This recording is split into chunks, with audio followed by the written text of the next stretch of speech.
Hi hello నమస్తే friends, SV cars Metpally. ఈరోజు అయితే మనం కాశీలో అయితే ఉన్నాం. కాశీలో ఈ పుణ్యస్నానానికి అయితే వచ్చినాము. ఈరోజు శివరాత్రి. ఈరోజు మనం కాశీలో స్నానం చేసి మనం అదే మహాకుంభమేళ వెళ్ళి రిటర్న్ వస్తున్నాం. వచ్చేటప్పుడు ఇది కాశీ ట్రిప్. ఇది 4వ ట్రిప్ అని నేను చెప్పాను కదా ఇంతకుముందు. ఇది ఈ 4వ ట్రిప్, ఇది లాస్ట్ ట్రిప్ అనమాట. ఈ ట్రిప్లో మనకు కాశీ ఉన్నది, అయోధ్య కూడా ఉంది. ఇక్కడ కొంచెం స్నానాలు చేసుకొని బోట్లో అయితే వెళ్తున్నాం.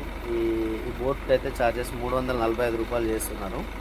ఈ 84 ఘాట్స్ ఉంటాయంట. మొత్తం 84 ఘాట్లు అయితే తిప్పి మనకు 84 ఘాట్స్ చూపించి ఒక దగ్గర దింపేస్తారు.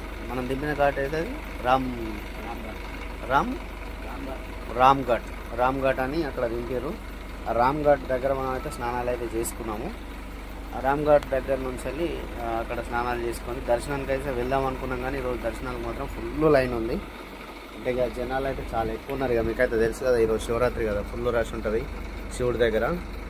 ఇక్కడైతే మనం దర్శనాలకి అయితే ఇవాళ నైట్కి వెళ్తున్నాం. రాత్రి 12 గంటలకు వెళ్తే 3 గంటల వరకు అట్లా ఎర్లీ మార్నింగ్ 3 o'clock 3 గంటలకు మనకు మంచి దర్శనం అయితే అవుతుందని అయితే చెప్తున్నారు. అందుకోసమని ఇప్పుడైతే స్నానాలు చేసుకొని ఇక్కడ దర్శనాలు చేసుకొని ఇక్కడ నుంచి మనం అయితే మళ్ళీ రిటర్న్ అయితే వెళ్దామని అనుకుంటున్నాము.